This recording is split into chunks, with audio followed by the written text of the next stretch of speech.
The first time I saw him, he was a silhouette against the main sunset, his shadow stretching across the sand like it could hold the world. I didn't know then that his smile would unravel me, or that one summer could rewrite my life. By the time August ended, I'd be begging time to freeze, to let me stay in that fleeting, perfect moment forever. My name is Ethan Carter, and I was 25, a small-town kid from Rockport, Maine, who thought he'd mapped out his life, finish community college, take over Dad's lobster boat, marry a nice girl, and keep the world at arm's length. Safe. Predictable. But that summer of 2025, everything I thought I knew about myself started to crack. It started at the annual Rockport Summer Festival, where the air smelled of fried clams and salt water. I was hauling crates of lobster for Dad's stall when I noticed him, Lucas Hayes, a stranger with blonde hair catching the light like a halo, leaning against a pier railing. He was sketching the harbor, his pencil moving with a quiet intensity that made me pause. I didn't know why my chest tightened, or why I kept glancing back, but when our eyes met, his grin was like a spark in the dusk. "You're staring," he said, not looking up from his sketchbook. I flushed, fumbling the crate. "Just wondering what you're drawing." He tilted the page toward Maya's sketch of the harbor, boats bobbing under the fading sun, so detailed it felt alive. "Not bad. Huh?" he said, his voice warm, teasing. "You a local?" "Yeah. Ethan." I extended a hand, then winced at the fishy smell on my fingers. "Lucas." His handshake was firm, his eyes a shade of green that reminded me of the sea after a storm. "Just here for the summer. Got a job at the art gallery in town." That was the first conversation, simple and fleeting, but it lodged in me like a splinter. Over the next week, I found excuses to pass the gallery checking on Dad's boat, grabbing coffee, anything to catch a glimpse of Lucas. He was an outsider, a city guy from Boston, here to escape something he never quite named. Each time we talked, I felt a pull I couldn't explain, like he was waking up a part of me I'd buried deep. By mid-June, we were meeting after my shifts, walking the rocky shorelines or sitting on the pier, sharing stories under the stars. Lucas told me about his art, how it was the only way he could make sense of the world. I told him about the ocean, how it was the one place I felt free. He listened like no one ever had, his eyes locked on mine, and I started to notice the way his laugh made my pulse race. One night, as we sat on a cliff overlooking the Atlantic, the air thick with salt and possibility, he turned to me. "You ever feel like you're hiding from yourself, Ethan?" I froze, my heart pounding. I wanted to say yes, to confess the thoughts I'd shoved down for years, the ones that made me question who I was supposed to be. But I just shrugged, muttering, "Maybe." He didn't push, but his hand brushed mine, and I didn't pull away. That touch, brief as it was, felt like a promise. A dangerous, beautiful promise. The days blurred into a rhythm of stolen moments. We'd sneak away to hidden coves, swim in the icy water, and laugh until our sides ached. Lucas taught me to see the world through his artist's eyes, how the curve of a wave could tell a story, how light could break your heart. I taught him to navigate the tides, to read the wind. But the more time we spent together, the harder it was to ignore the truth. I was falling for him, and it terrified me. Rockport wasn't the kind of place where two guys could just be. My dad, a gruff man of tradition, would never understand. My friends, the ones I'd known since grade school, tossed around words like freak when they thought no one was listening. I'd heard the whispers about those kinds of people, and I'd spent years convincing myself I wasn't one of them. But Lucas was dismantling that lie, one smile at a time. By July, the tension between us was a live wire. We were at a bonfire on the beach, the crowd loud with music and beer, when Lucas grabbed my hand and pulled me away from the glow. We stumbled into the dark, the waves drowning out the world, And he kissed me. It was sudden, fierce, like he'd been holding it back as long as I had. My mind screamed to stop, but my heart was louder, and I kissed him back, tasting salt and courage. I'm not supposed to want this, I whispered when we broke apart, my voice shaking. Neither am I, he said, his forehead against mine. But I do. And I think you do too. That night, under a sky heavy with stars, he promised me one summer together. Just give me this, he said. One summer. Ethan. No strings. No expectations. Just us. I said yes, not knowing it would break me. Not knowing I'd spend the rest of my life chasing that summer. Wishing I could stop time and live in it forever. The weeks after that kiss were a fever dream, each day brighter and heavier than the last. Lucas and I carved out a world that felt like ours alone, hidden in plain sight. We'd meet at dawn, before my shifts on the boat, and steal hours in the quiet places of Rockport's empty beaches. Forgotten trails. The attic of the gallery where he worked. Lucas was a force, all light and reckless courage. He'd drag me into the ocean, laughing as we shivered in the cold, or sketch me when he thought I wasn't looking. His drawings were raw, capturing pieces of me I didn't recognize, me eyes softer, my guard down.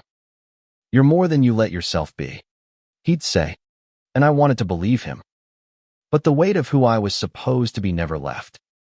My dad noticed I was distracted, snapping at me to focus on the damn boat. My friends started asking why I was always busy. I'd lie, saying I was helping at the gallery or fixing gear, but the guilt gnawed at me. Every time I laughed with Lucas, I heard the echo of my father's voice. Be a man, Ethan. Don't let this town down. One afternoon, we were sprawled on a blanket in a meadow, the summer heat thick around us. Lucas was sketching, his brow furrowed, and I was reading aloud from a beat-up copy of Whitman he'd lent me. His fingers brushed my wrist, and I stopped mid-sentence, caught by the way he looked at me like I was the only thing in the world. You ever think about leaving? He asked, his voice soft but serious. Starting over somewhere no one knows you. I laughed, but it sounded hollow. And go where? This is home. My family's here. The boat's here. He set his sketchbook down, his eyes searching mine. But are you here, Ethan? Or are you just playing the part they expect? The question hit like a punch. I wanted to argue, to say I was fine, but the words stuck. Instead, I kissed him, desperate to drown the doubt. He kissed me back, but there was a sadness in it, like he knew something I didn't. That night, at a diner on the edge of town, we sat in a corner booth, sharing fries and whispering like conspirators. He told me about Boston, about the art scene, about a life where people didn't have to hide. I listened, half in love with the world he painted, half terrified of it. You could come with me, he said, almost too quiet to hear. When summer's over. My heart stopped. Leave Rockport. Leave Dad, the boat, the life I'd been raised for. But the idea of staying without Lucas felt even worse. I didn't answer, just squeezed his hand under the table, and he didn't push. The next day, trouble found us. We were walking back from the pier, laughing about something stupid, when my friend Jake spotted us. He was with a couple of guys from the docks, their faces hard under the streetlights. What's this? Jake said, his tone sharp. You two look cozy. I dropped Lucas's hand like it burned, my face hot. Just hanging out, I muttered, but Jake's smirk said he wasn't buying it. Lucas stayed quiet, his jaw tight, and I hated myself for the panic in my chest. Later, alone on the beach, I told Lucas what Jake said didn't matter. But it did. It mattered that I couldn't look my friends in the eye.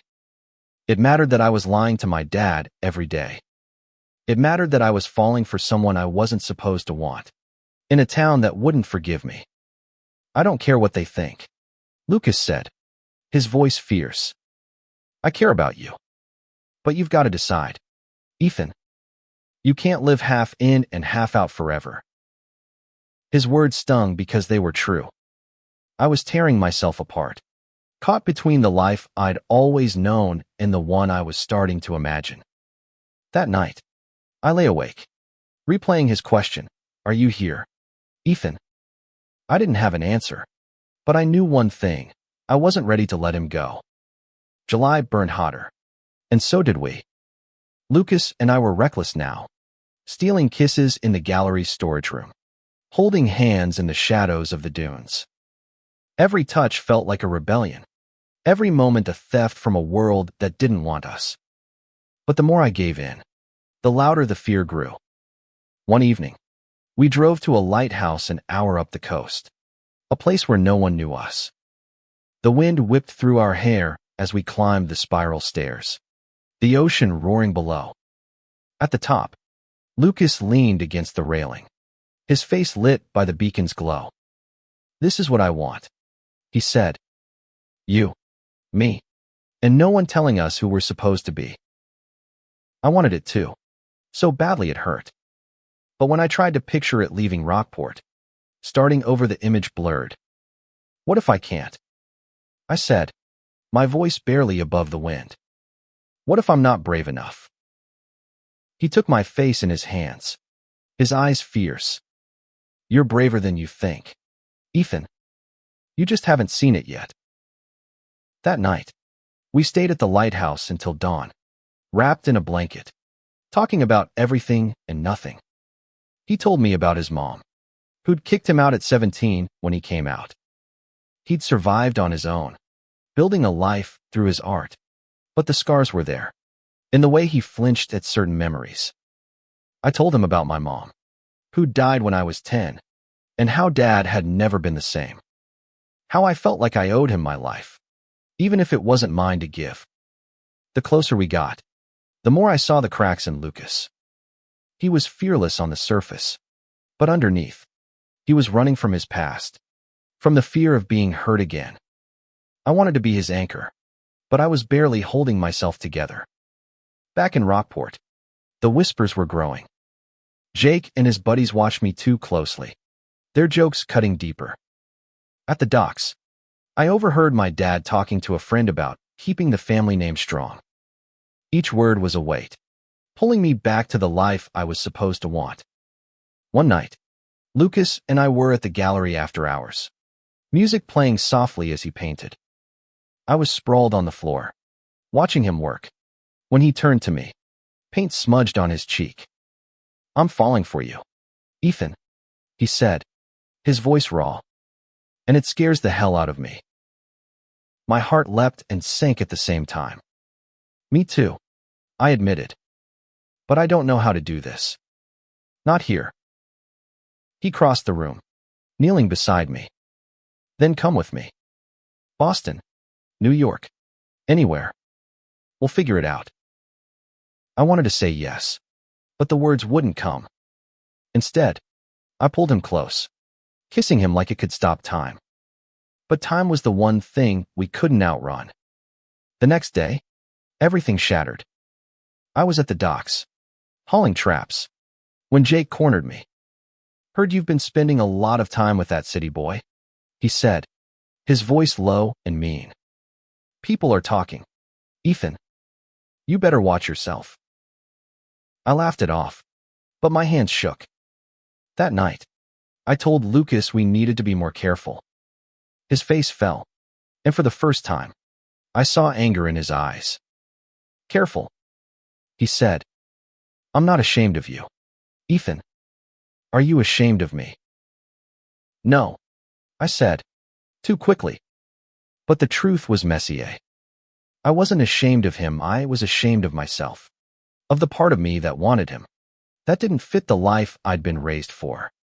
We didn't talk for 2 days after that. I threw myself into work, avoiding the gallery, avoiding him. But every wave I sailed through reminded me of his laugh, every sunset his eyes. I was drowning without him, and I didn't know how to swim back. The silence between us was a wound, raw and aching. I lasted 3 days before I broke, showing up at the gallery just as Lucas was locking up. His face softened when he saw me, but his eyes were guarded. "Thought you were done with me," he said, half joking, half not. "I'm an idiot," I said, stepping closer. "I'm sorry." He didn't make it easy, but he didn't push me away either. We ended up on the beach, the tide pulling at our feet, and I told him everything: how Jake's words had rattled me, how I felt like I was betraying my dad, my town, myself. Lucas listened, his hand finding mine in the dark. "I get it," he said finally. "But you can't keep running from who you are. It'll kill you, Ethan. Trust me." I tried. That night, we made a pact: no more hiding. At least not from each other. We'd take the summer, every second of it, and let the rest of the world wait. It felt like a vow, sacred and fragile, and for a while, it was enough. August arrived, heavy with heat and the weight of time running out. Lucas's job at the gallery was ending, and he'd have to go back to Boston. Every day felt like a countdown, each moment precious and painful. We spent hours exploring every corner of Rockport, from the cliffs to the old lighthouse, memorizing each other like we could carry it forever. One night, we snuck into an abandoned boathouse, the air thick with dust and salt. Lucas brought a lantern, and we lay on the floor, staring at the rotting beams above. "What happens when summer's over?" I asked, my voice barely a whisper. He was quiet for a long time. "I don't know," he said finally. "But I know I want you in my life, Ethan. Whatever that looks like." I wanted to promise him forever, but I couldn't. Instead, I held him, our breaths sinking with the waves outside. In that moment, I believed we could make it work against the odds, against the world. But the world wasn't done with us. The next morning, I found a note slipped under my door at home. It was anonymous, scrawled in block letters: "We know about you and the city boy. Leave him or else." My stomach dropped, fear clawing at me. I didn't tell Lucas, but I started looking over my shoulder, jumping at every shadow. A week later, it got worse. I was at the docks when my dad pulled me aside, his face like stone. "People are talking," he said, "about you and that artist kid. Tell me it's not true, Ethan." I froze, my throat tight. "It's not what you think," I lied, hating every word. He stared at me, his eyes searching for the sun he thought he knew. "You're my boy?" he said finally. "Don't let me down." I nodded, but I felt like I was breaking. That night, I met Lucas at the pier, my hand shaking. "We need to talk," I said, but before I could say more, he kissed me, soft and desperate. "Don't," he whispered. "Don't say it. Just give me the rest of this summer, Ethan. Please." I wanted to tell him about the note, about my dad, but his eyes were so raw, so full of need, that I couldn't. Instead, I nodded, pulling him close, praying we could outrun the inevitable. But deep down, I knew we couldn't. The world was closing in, and I was running out of places to hide. The days grew shorter, but my feelings for Lucas only deepened.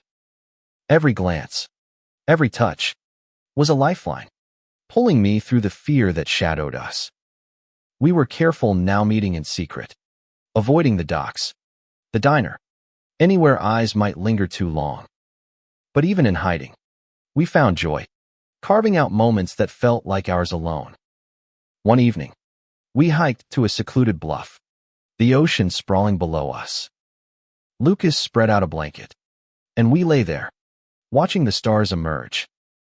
He told me about his dreams, showing his art in galleries, living somewhere he could be himself. I told him about mine, quieter but just as real, a life where I didn't have to choose between who I was and who I loved. "You could have that," he said, his voice soft but certain. With me. I wanted to believe him, but the note was burning a hole in my pocket. I hadn't told him about it. Couldn't bear to see the hurt in his eyes. Instead, I kissed him, letting the moment drown out the fear. But it was always there, lurking, waiting to pull us under. The next day, I saw Jake at the market, his smirk sharper than ever. "You're playing a dangerous game, Carter," he said, leaning in close. "This town doesn't take kindly to your kind." I wanted to punch him, to scream that he didn't know me, but I just walked away, my heart pounding. That night, I told Lucas we should skip the festival's closing dance, the big event everyone attended. He argued, saying we deserved to live like everyone else. But I saw the fear in his eyes too. We stayed in, watching old movies in the gallery's back room, pretending the world wasn't watching. But the world was always watching. A few days later, I found another note, this one taped to my truck, "Last warning.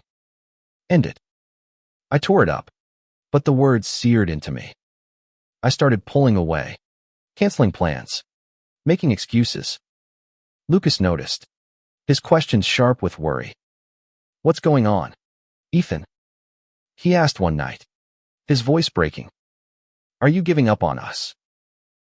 "No," I said, but it felt like a lie. I was terrified not just of the threats, but of what it meant to choose him. To choose myself. The breaking point came at the end of August. We were at the boathouse, our sanctuary, when Lucas confronted me. "You're pulling away," he said, his eyes wet. "If you don't want this, just say it. Don't make me beg." I wanted to tell him about the notes, about the fear choking me, but the words wouldn't come. Instead, I kissed him, desperate to hold on to something real. But it wasn't enough. "I need you to choose," he said, pulling back. "Me, or this town. You can't have both." I didn't answer, and that was answer enough. He walked out, leaving me alone in the dark, the waves mocking my silence. For 2 days, I didn't see him. I worked the boat, avoided my dad's questions, ignored Jake's taunts. But every second without Lucas was agony, like part of me was missing. I realized then that I'd been wrong. Hiding wasn't living. It was just surviving. On the third day, I went to the gallery, ready to tell him everything, to beg him to stay. But the gallery was empty, his sketches gone. A note was taped to the counter. In his handwriting, "I'm sorry, Ethan. I can't wait forever." My heart stopped. He was gone, and I'd let him go. The world felt hollow without Lucas.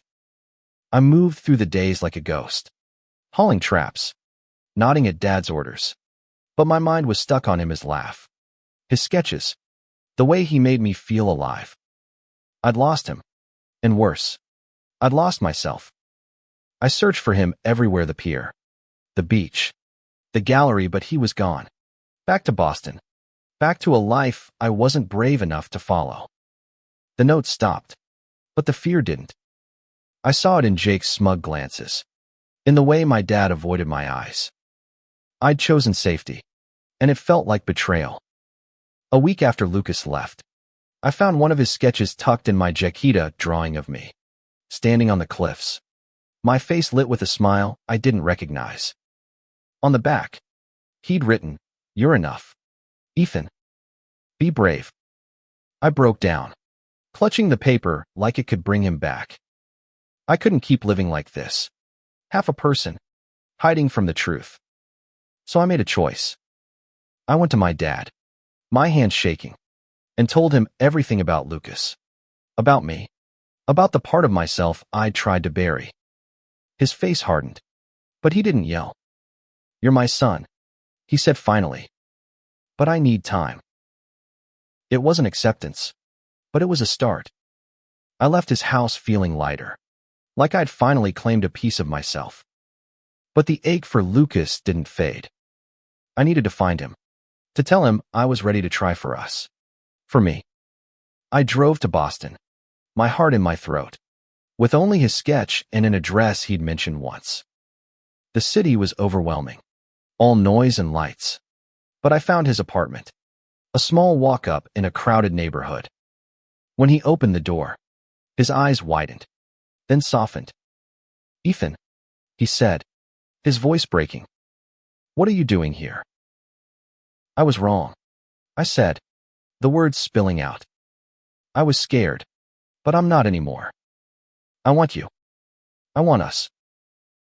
He didn't say anything, just pulled me inside and kissed me, like he'd been waiting for me all along. We talked for hours, about the summer, about the future, about the messy, beautiful possibility of us. He'd been hurt, but he hadn't given up on me. Not yet. We spent the night together, not just in his bed, but in his world as art, his dreams, his courage.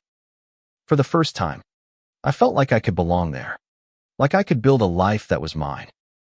But the past wasn't done with us. The next morning, I got a text from Jake. "Heard you're in Boston. You're dead to this town." My stomach twisted, but Lucas took my hand, his grip steady. "Let them go," he said. "You don't need them anymore." He was right. Rockport was my past, but Lucas was my future. I wasn't naive, I knew it wouldn't be easy. But for the first time, I was ready to fight for it. Boston was a new world, loud and chaotic. But with Lucas, it felt like home. We spent days exploring the city art galleries, coffee shops, parks where no one cared who we were. For the first time, I held his hand in public, my heart racing but steady. I was learning to live without looking over my shoulder. Lucas was working on a new series of paintings, inspired by our summer. He showed me only canvas of the Maine coast, two figures blurred against the sunset, their hands almost touching. "It's us," he said, his voice soft. "The moment I knew I loved you." I didn't have words, so I kissed him, pouring everything into it. Love. That's what this was, what it had always been. I was still scared, but it was a different kind of funnet of being seen, but of not being enough for him. Back in Rockport, things were shifting. My dad called, his voice gruff but softer. "I don't understand it," he said, "but you're my son. Come home sometime. Okay." It wasn't perfect, but it was enough for now. Jake and his crew faded into the background, their threats empty, without power over me. I'd spent so long afraid of their judgment, but now I saw it for what it was, fear dressed as strength. I didn't need their approval anymore. Lucas and I started building a life. I found a job at a marina, working on boats, while he painted and took freelance gigs. We shared a tiny apartment, cluttered with his canvases and my fishing gear. And every night, we'd talk about the future, where we'd go, what we'd build. It wasn't easy, money was tight, and we argued sometimes, but we always came back to each other. One night, as we lay in bed, the city humming outside, Lucas turned to me. "You ever think about that summer?" he asked. "How it changed everything?" "Every day," I said. "I wish I could go back, just to feel it again." He smiled, tracing my jaw. "We don't need to go back. We're still writing it, Ethan." "Every day?" He was right. That summer was our beginning, but it wasn't the whole story. We were still here, still fighting, still choosing each other. And that was enough. A year later, we went back to Rockport. Not to stay, but to close a chapter. The town looked smaller somehow, the harbor quieter. We walked the beach where we'd first met, the waves whispering memories. I wasn't the same person I'd been, and neither was the town. Dad greeted us at the dock, awkward but trying, and for the first time, I introduced Lucas as my partner. Dad nodded, his eyes cautious but kind. "Take care of him," he said to Lucas, and I saw the effort it took. We visited the gallery, now under new management, and the boathouse, still crumbling but ours in memory. Lucas sketched the cliffs one last time, his hand steady, while I watched, my heart full. This place had shaped me, broken me, but it had also given me him. As we stood on the pier, the sunset painting the sky, I thought about that summer, how it had cracked me open, forced me to face myself. I'd been so afraid of losing everything, but what I'd gained was worth so much more. Lucas took my hand, his fingers warm, and I knew I'd choose him every time. I promised you one summer, he said, his voice low, but I'm giving you every one after. I laughed, pulling him close. I'm holding you to it.